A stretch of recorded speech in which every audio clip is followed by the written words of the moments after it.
Hi Liam, how much are you guys looking forward to the game tomorrow? Yeah, we're looking forward to it obviously. Disappointed with the result in a way last week because I thought we did enough to win the game, and to lose 2 goals to 2 penalties was disappointing, but you know, we've got a chance to get back to winning ways tomorrow, and to go win a point to Inverness going into the last 3 games of the season will be good. It's been quite close obviously this season between St Johnstone and Inverness. Are you expecting that again tomorrow? Yeah, I think it's been 3 draws in the last 3 games, but you know, I think especially the game here we did enough to win the game, and even up there a few weeks ago I thought we did enough to win the game. So let's see, we'll go into the game with confidence tomorrow, and you know, taking nothing away from Inverness. They've had a great season as well, and we know how difficult it's going to be, but if we want to have any ambition of getting into Europe, it's a game we must win. We know it's going to be difficult. Callie and Terry Pritchard as players have had a great season, you know, so we'll have to be at the top of our game. It's been quite close this season. I think it's 3 draws so far this season. Are you expect another close game tomorrow? Yeah, I would imagine so, you know. It is pretty tight, you know, like I say, not much between the teams. 2 teams that want to attack and have a go, and like I say, it's been honours even so far, but a lot to play for tomorrow.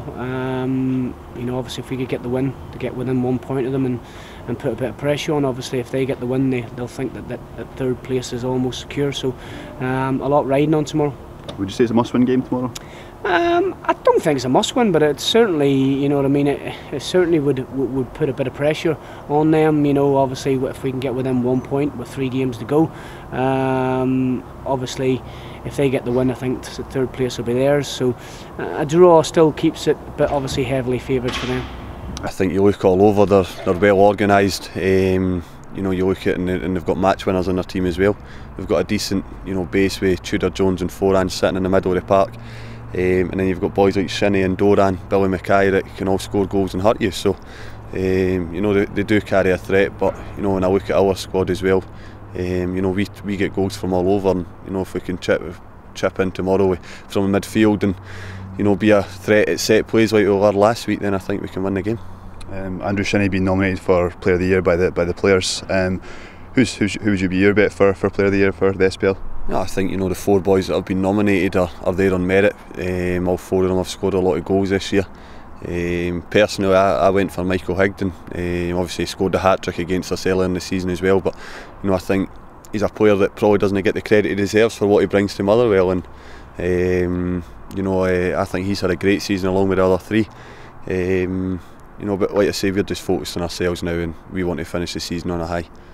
Big talking point last week was obviously the Richard Britton. It's becoming a saga now. What's your view on that?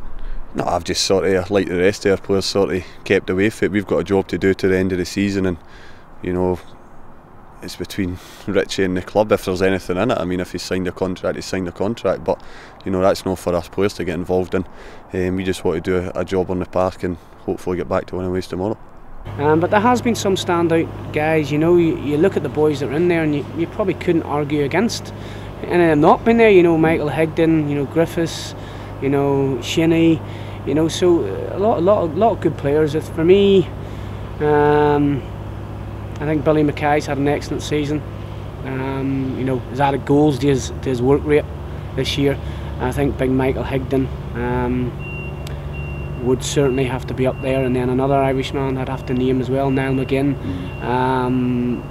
from a winger to a front man and scoring goals. So it's great to see 2 Northern Irish lads in there.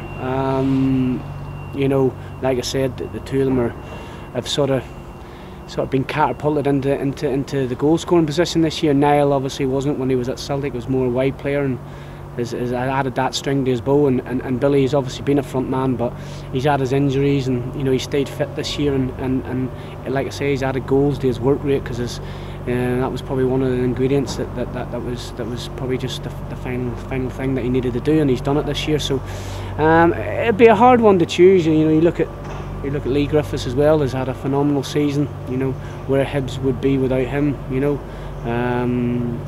he's certainly made a major impact for them.